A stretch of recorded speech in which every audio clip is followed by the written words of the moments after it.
Deuteronomy chapter 1. These are the words Moses spoke to all Israel across the Jordan in the wilderness, in the Arabah, opposite Suf, between Paran and Tophel, Laban, and Dizahab. It is an 11-day journey from Horeb to Kadesh Barnea, by way of Mount Seir. In the 40th year, in the 11th month, on the first of the month, Moses told the Israelites everything the Lord had commanded him to say to them. This was after he had defeated King Sihon of the Amorites, who lived in Heshbon, and King Og of Bashan, who lived in Ashtaroth at Edrei. Across the Jordan in the land of Moab, Moses began to explain this law, saying, "The Lord our God spoke to us at Horeb. You have stayed at this mountain long enough. Resume your journey and go to the hill country of the Amorites and their neighbors in the Arabah, the hill country, the Judean foothills, the Negev, and the seacoast, to the land of the Canaanites and to Lebanon, as far as the great river, the Euphrates River. See, I have set the land before you. Enter and take possession of the land the Lord swore to give to your ancestors Abraham, Isaac, and Jacob, and their future descendants. I said to you at that time, I can't bear the responsibility for you on my own. The Lord your God has so multiplied you that today you are as numerous as the stars of the sky. May the Lord, the God of your fathers, increase you 1,000 times more and bless you as he promised you. But how can I bear your troubles, burdens, and disputes by myself? Appoint for yourselves wise, understanding, and respected men from each of your tribes, and I will make them your leaders." You replied to me, "What you propose to do is good." So I took the leaders of your tribes, wise and respected men, and set them over you as leaders, commanders for thousands, hundreds, fifties, and tens, and officers for your tribes. I commanded your judges at that time, hear the cases between your brothers, and judge rightly between a man and his brother or his resident alien. Do not show partiality when deciding a case. Listen to small and great alike. Do not be intimidated by anyone, for judgment belongs to God. Bring me any case too difficult for you, and I will hear it. At that time I commanded you about all the things you were to do. We then set out from Horeb and went across all the great and terrible wilderness you saw on the way to the hill country of the Amorites, just as the Lord our God had commanded us.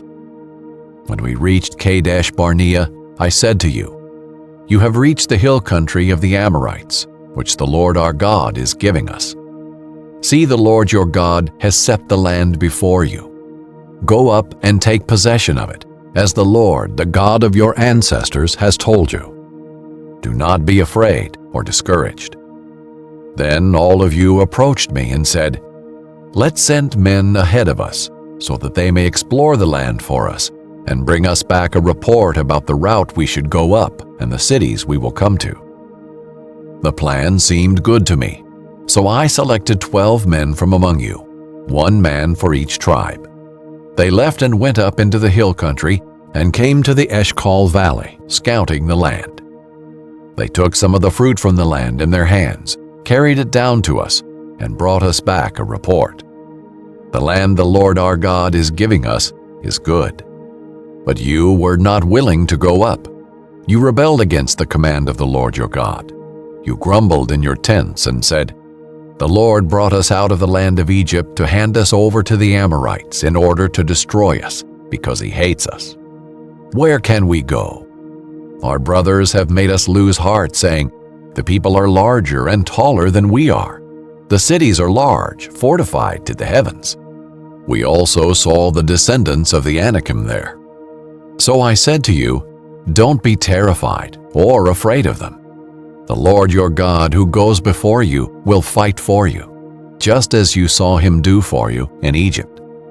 And you saw in the wilderness how the Lord your God carried you as a man carries his son all along the way you traveled, until you reached this place. But in spite of this, you did not trust the Lord your God, who went before you on the journey to seek out a place for you to camp. He went in the fire by night and in the cloud by day to guide you on the road you were to travel. When the Lord heard your words, he grew angry and swore an oath. None of these men in this evil generation will see the good land I swore to give your ancestors, except Caleb, the son of Jephunneh.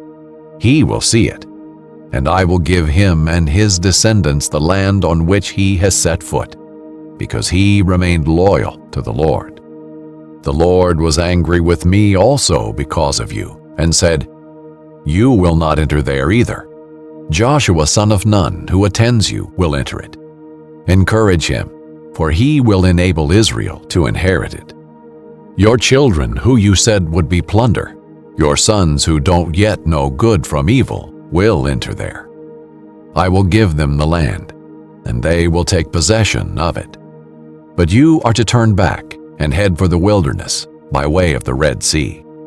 You answered me, "We have sinned against the Lord. We will go up and fight just as the Lord our God commanded us."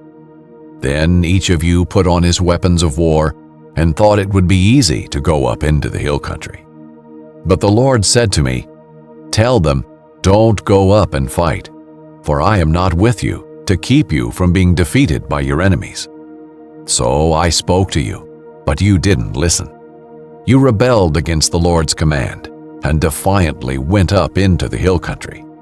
Then the Amorites who lived there came out against you and chased you like a swarm of bees.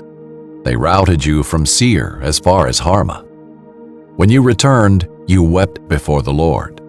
But he didn't listen to your requests or pay attention to you.